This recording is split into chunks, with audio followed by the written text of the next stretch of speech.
सो hi welcome, कैसे हो आप लोग। तो जैसे कि आपने थंबनेल में देखा, तो आज इस वीडियो के अंदर मैं करने वाला हूँ कंपैरिजन बिटवीन दी टाटा पंच और निसान मैग्नाइट।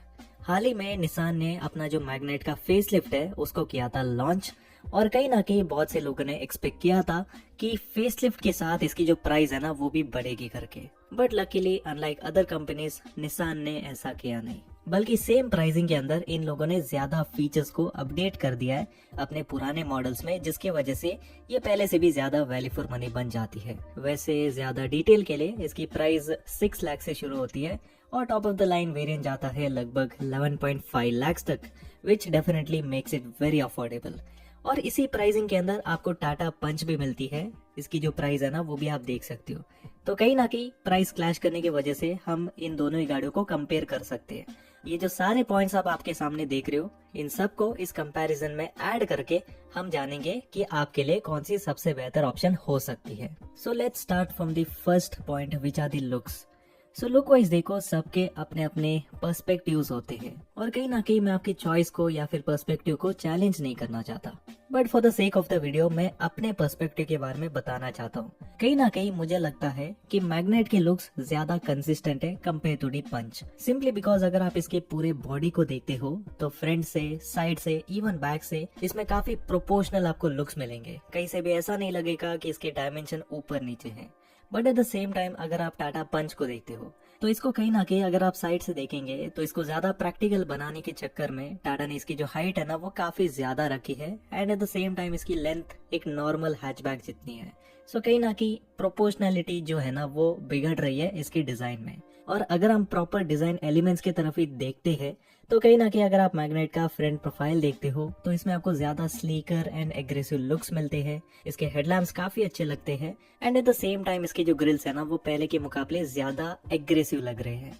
इवन अगर आप इसका बम्पर वाला एरिया भी देखते हो तो इसको भी काफी नीटली एंड सिंपल वे में डिजाइन किया गया है, nothing much overdone. But at the same time जब आप टाटा पंच को देखते हो, ये जो बड़े बड़े से आपको हाउसिंग मिलते हैं हेडलैम्प्स के लिए, और ये जो पूरा बम्पर का एरिया है, that really doesn't look very nice. Bumper मुझे बहुत ज्यादा ओवरडन लगा। कहीं ना कहीं टाटा मोटर्स ने इसको ज्यादा रगेड लुक देने की कोशिश की है, which really doesn't suits the character of this car. Even same चीज हम साइड के अंदर भी नोटिस कर सकते हैं। टाटा पंच के अंदर जो आपको व्हील आर्चेस और जो डोर गार्ड है ना वो हद से ज्यादा आपको बड़े मिलेंगे। But at the same time जब आप मैग्नेट की साइड को देखते हो तो इसमें आपको व्हील आर्चेस और बाकी सारी जो चीजें है ना वो काफी कंसिस्टेंट एंड प्रोपोर्शनल मिलती है।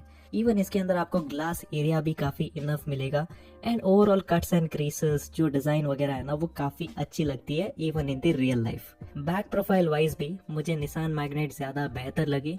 अगर आप निसान मैग्नेट फेसलिफ्ट का top of the line variant लेते हो तो इसमें आपको अपडेटेड टेल लैम्प्स मिलेंगे, जो कि पहले के मुकाबले डेफिनेटली ज्यादा स्पोर्टी लग रहे हैं। इवन अगर आप बम्पर का डिजाइन देखेंगे, it is just very simple. इसके ऊपर एक छोटी सी स्किड प्लेट इन लोगों ने दी है, which really looks good compare to the Tata Punch, जिसके अंदर आपको बहुत ही बड़े बड़े से प्लास्टिक मिलेंगे। तो चलिए अभी आते हैं सेकेंड पॉइंट के अंदर, विच इज द बिल्ड क्वालिटी।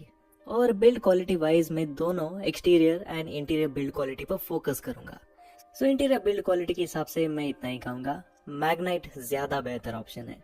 इस मैग्नेट फेसलिफ्ट के top of the line variant में आपको बिल्कुल ही सॉफ्ट टच वाला मटेरियल इसके डैशबोर्ड में और इसके डोर पैनल्स के ऊपर आपको मिलता है, और ये बेसिकली आपकी लेदराइड फिनिश है जो कि काफी ज्यादा बढ़िया फील होती है।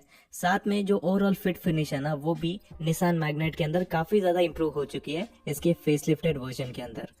बाकी अगर मैं बात करूँ एक्सटीरियर बिल्ड क्वालिटी की तो यहाँ पर डेफिनेटली थोड़ा सा डिफरेंस है। टाटा पंच में जो ओवरऑल शीट मेटल क्वालिटी है वो आपको थोड़ी सी ज्यादा स्ट्रॉन्गर मिलती है, ज्यादा हैवी मिलती है।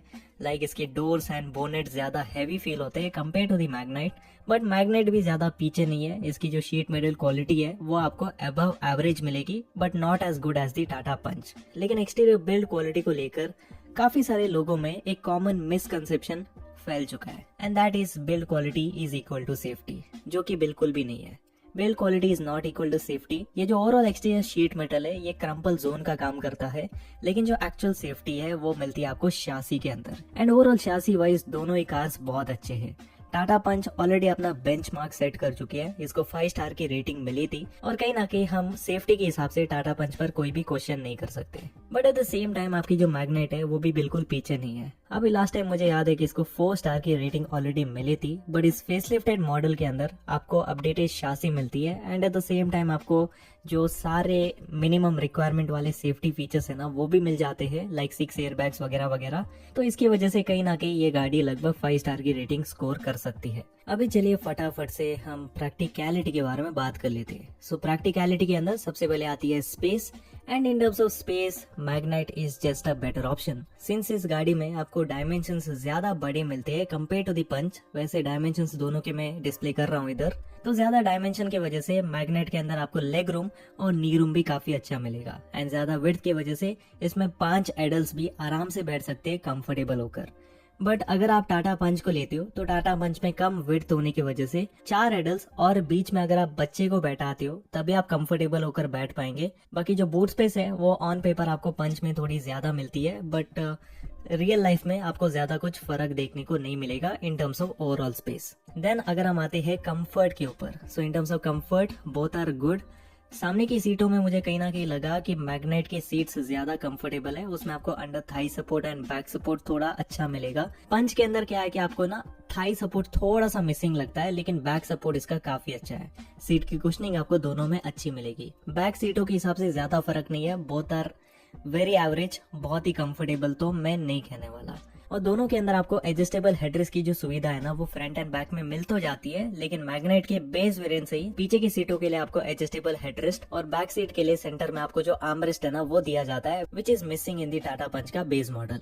इसके अलावा दोस्तों अगर हम थोड़े ऑफ रोड कैपेबिलिटीज के बारे में बात करें, सो मान लो कि अगर आपकी रनिंग ना थोड़े विलेज रोड्स में ज्यादा है, जहाँ पर गड्ढे वगैरह ज्यादा है ना, तो उन रोड्स के हिसाब से आपको जो ग्राउंड क्लियरेंस का फायदा है वो मैग्नेट के अंदर ज्यादा मिलेगा। इसके अंदर आपको लगभग 205 mm की ग्राउंड क्लियरेंस मिलती है, which is more than enough for Indian road condition. Punch में भी कोई दिक्कत नहीं है, 187 mm की ग्राउंड क्लियरेंस आती है, तो इसको भी आप ऑब्वियसली चला सकते हो on the village roads, but कहीं ना कहीं मैग्नेट आपको थोड़ी ज्यादा प्रैक्टिकल फील होगी। बाकी सस्पेंशन वाइज बात की जाए तो मैग्नेट के अंदर आपको ज्यादा सॉफ्टवेयर सेट वाले सस्पेंशन मिलते हैं, which is actually very comfortable in most of the roads. But मान लो कि अगर आपके जो रास्ते हैं ना वो कुछ हद से ज्यादा ही खराब है, लाइक इन जैसे रोड्स में अगर आपकी डेली रनिंग है, तो कहीं ना कहीं आपको टाटा पंच के जो सस्पेंशन है ना वो ज्यादा पसंद आएंगे, क्योंकि इसके सस्पेंशन ज्यादा स्टिफर भी नहीं है, ज्यादा सॉफ्टवेयर भी नहीं है, बिल्कुल ही एक सेंटर कॉम्बिनेशन आपको मिलेगा, बिकॉज ऑफ विच ये ज्यादा बाउंसी फील नहीं होती in very bad road condition. So these were some of the points regarding practicality. सो इसी के साथ अभी हम चलिए फोकस करते हैं on the very important point which is the power train. Power train के अंदर हम सबसे पहले इंजन पर आते हैं। सो टाटा पंच में आपको एक ही इंजन मिलेगा, दैट इज दी 1.2 लीटर का रेवेट्रॉन वाला पेट्रोल इंजन। इसके अंदर आपको लगभग 84 bhp की पावर और 114 Nm का टॉर्क मिलता है। वही अगर आप मैग्नेट की तरफ देखेंगे तो इसमें आपको 2 इंजन ऑप्शन मिलते हैं। सबसे पहले आपको लोअर वेरिएंट्स में 1 लीटर का नेचुरली एस्पिरेटेड पेट्रोल इंजन मिलेगा, जिसके अंदर आपको लगभग 71 bhp की पावर और 96 Nm का पीक टॉर्क मिलता है। सेकेंडली आपको 1 लीटर का टर्बोचार्ज इंजन भी मिलेगा पेट्रोल के अंदर, जिसके अंदर आपको लगभग 99 bhp की पावर और 160 Nm का जो भारी भरकम टॉर्क है ना वो मिल जाता है। अगर आप फिर भी कंफ्यूज होगी इनमें से कौन सी ले, मैग्नेट का जो टर्बो वेरिएंट है उसी को प्रेफर करें। It is just a gem of a engine. ये आपको किसी भी रोड कंडीशन के हिसाब से काफी कंसिस्टेंट परफॉर्मेंस निकाल कर दे देता है, और ये फन टू ड्राइव एक्सपीरियंस भी आपको देगा। अगर आप हाईवेज में, सिटीज में, हिल्स में भी चलाते हो तो वहां पर भी अच्छी खासी परफॉर्मेंस ये निकाल कर देती है। एंड सेकेंडली इसके अंदर आपको फ्यूल एफिशिएंसी भी इसके नॉर्मल नेचुरली एस्पिरेटेड इंजन से ज्यादा मिलती है। ऑन पेपर उसमें ज्यादा हो सकती है, लेकिन रियल लाइफ में सिंस इसमें आपको ज्यादा इनिशियल पिकअप मिलती है तो आराम से आप इसमें लाइट फुटेड होकर ज्यादा फ्यूल एफिशिएंसी निकाल सकते हो। तो अगर आपका बजट लगभग 10 लाख के आसपास है देन डेफिनेटली इसका जो टर्बो वाला वेरिएंट है उसी को मैं आपको प्रेफर करूंगा। इसका जो नॉर्मल नेचुरली एस्पिरेटेड वाला इंजन है ना उसको भी आप ले सकते हो अगर आपका बजट बहुत ज्यादा कम है, लेकिन वो आपको थोड़ा सा अंडर पावर्ड फील होगा, इसके बारे में याद रखना। तो अगर आपका बजट बहुत ज्यादा कम है देन आपको कहीं ना कहीं टाटा पंच का जो इंजन है ना वो ज्यादा पंचियर एंड ज्यादा बेटर फील होगा। स्पेशली बजट कम होने के साथ अगर आपकी रनिंग हाईवेज में या फिर हिली रीजन्स में काफी ज्यादा है देन मैं आपको टाटा पंच ही सजेस्ट करूंगा इन टर्म्स ऑफ ओवरऑल परफॉर्मेंस। बाकी देखो फ्यूल एफिशिएंसी वाइज दोनों के अंदर आप लगभग 15 से 16 kmpl की जो एवरेज है ना वो रियल लाइफ कंडीशन में निकाल सकते हो ऑन दी कॉम्बिनेशन रोड्स। बाकी चलिए पावर ट्रेन के अंदर हम गियर बॉक्स के बारे में भी बात कर लेते हैं। और गियर बॉक्स वाइज देखो दोनों में आपको मैनुअल एंड ऑटोमेटिक का ऑप्शन मिलेगा। पंच अगर आप लेते हो तो वहां पर आपको मैनुअल में 5 स्पीड का मैनुअल और ऑटोमेटिक के अंदर आपको 5 स्पीड का एएमटी गियर बॉक्स मिल जाता है। अगर आप निसान की मैग्नाइट लेते हो तो वहां पर आपको मैनुअल में 5 स्पीड का मैनुअल और ऑटोमेटिक में आपको लोअर वेरिएंट्स के लिए 5 स्पीड का एएमटी ऑफर किया जाएगा। हायर वेरिएंट अगर आप लेते हो तो वहां पर आपको 6 स्पीड का जो सीवीटी है ना वो टर्बो वेरिएंट्स के लिए ऑफर किया जाएगा। और यहाँ पर मैं इतना ही कहना चाहूंगा कि मैनुअल के हिसाब से बोथ आर गुड इनफ, मतलब दोनों में आपको गियर शिफ्टिंग का एक्सपीरियंस काफी अच्छा खासा मिलेगा। इवन रिलायबिलिटी वाइज भी both are pretty good. But in terms of automatic मैं सीधा कहूंगा कि पंच को आप अवॉइड करें, क्योंकि टाटा के जो एएमटी गियर बॉक्सेस है वो थोड़े से आपको जर्की फील करा सकते हैं। But at the same time अगर आप मैग्नेट की गियर बॉक्स को देखते हो तो इसका जो सीवीटी वाला गियर बॉक्स है it is just a very good gear box. अगर आप कम प्राइसिंग के अंदर बढ़िया ऑटोमेटिक गाड़ी लेना चाहते हो देन मैं आपको स्ट्रेट अवे निसान मैग्नेट का ये जो टर्बो सीवीटी वाला वेरिएंट है उसी को सजेस्ट करूंगा, क्योंकि कम प्राइसिंग के अंदर ये one of the best option है जो कि आप ले सकते हो। अगर बजट बहुत ज्यादा कम है देन आप इसका एएमटी भी चूज कर सकते हो, बट फिर भी मैं कहूंगा कि थोड़ा इंतजार करके थोड़ा सा फाइनेंस बढ़ाकर अगर आप इसका सीवीटी लेंगे तो कहीं ना कहीं आप ज्यादा फायदे में रहेंगे और आपका जो एक्सपीरियंस है ना वो भी काफी अच्छा रहेगा। बाकी अंत में अगर मैं बात करूँ ड्राइविंग डायनेमिक्स की तो देखो ड्राइविंग डायनेमिक्स वाइज में ज्यादा बताना नहीं चाहता, दोनों सिंपल फैमिली कार्स है एंड ऑब्वियस सी बात है कि आप फैमिली पर्पस के लिए ज्यादातर यूज करेंगे। सो नॉर्मल आप मान लो कि किसी लॉन्ग जर्नी में आप जा रहे हो और अगर आप 80 to 100 की स्पीड में किसी हाईवे के अंदर क्रूज कर रहे हो देन उस हिसाब से स्टेबिलिटी आपको दोनों में काफी अच्छी मिलेगी, कोई प्रॉब्लम नहीं है। स्टीयरिंग का रिस्पॉन्स बेशक आपको हाई स्पीड में टाटा पंच के अंदर स्लाइटली बेटर मिलेगा compare to the Magnite, but ज्यादा कोई डिफरेंस है नहीं। सो आई गेस मैंने ये जो सारे पॉइंट्स है ना उसको कवर कर लिए। अभी चलिए बात कर लेते हैं फाइनली कंक्लूजन के बारे में।